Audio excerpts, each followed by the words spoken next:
Jim Pehkonen, Amazing Life Design. Happy Monday, everybody. And do you have the Monday blues? Maybe sometimes in Monday you get to work, you get to what you need to do, and you just don't want to do it. So today I am going to talk about busting through those Monday blues. Now, one of the things I have to reflect upon is how do you recharge? Because if your recharge is not doing it for you, when you have to go back to work, it's going to be a little bit tougher. One of the things that I know as a life architect is life goes through ebbs and flows, ebbs and flows. We're either moving closer to love or we're moving away from love, closer to not of love. And that's just a natural cycle that we as spiritual beings in a human form, it's how we do things. Now, if you noticed you are a little bit grumpy and groggy on a Monday morning, or really any morning, one of the things you can do is look at what you're eating. Is what you're eating last night or maybe what you had this morning not really agreeing with you, or it may even be giving you a sugar spike?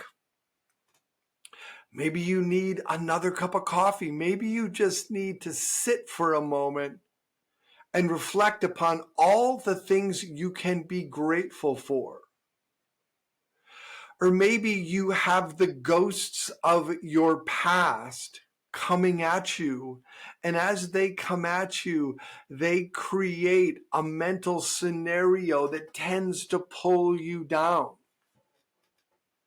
Let it go. One of the biggest things you can do is let it go. Maybe jump on an exercise bike, go for a quick walk, take the dog for a walk.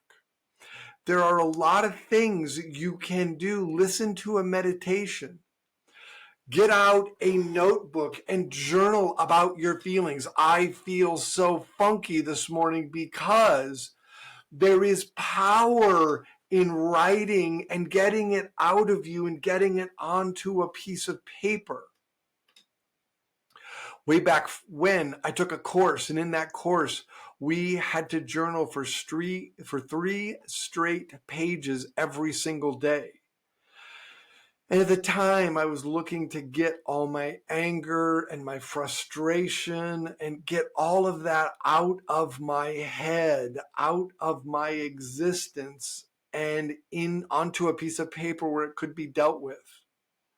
In that course, I went through 3 binders or 3 notebooks of blank pages that I got at a bookstore. And it's funny because I burned 2 of those. And then years later, it was about a year ago, as I was clearing my place out and really minimizing, I found one of the journals. And one of the most profound things that I noticed is that I'm going to be like, I wonder if I still have those issues. I opened the journal. I read the journal, and guess what? The stuff that I had written down and written out, began coming back. I closed the journal and I burned it.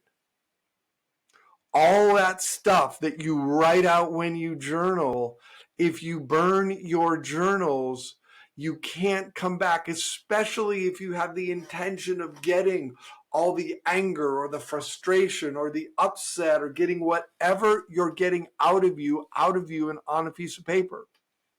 In my book, Wounds to Wisdom, The Art of Healing Trauma, I have one whole chapter where we deal with what I call a completion ceremony, which is quite literally writing everything down, getting it out of you so you can complete it, get to a space of nothing, get to a space of no thing, and in that space of no thing, you can begin to create the world that you want to live into.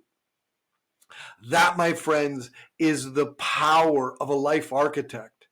It's clearing the slate. And as the slate clears and you get to a space of nothing, Your life becomes the blank slate from which to create and living into a wonderful life, putting all that trauma and the drama and all that junk behind you.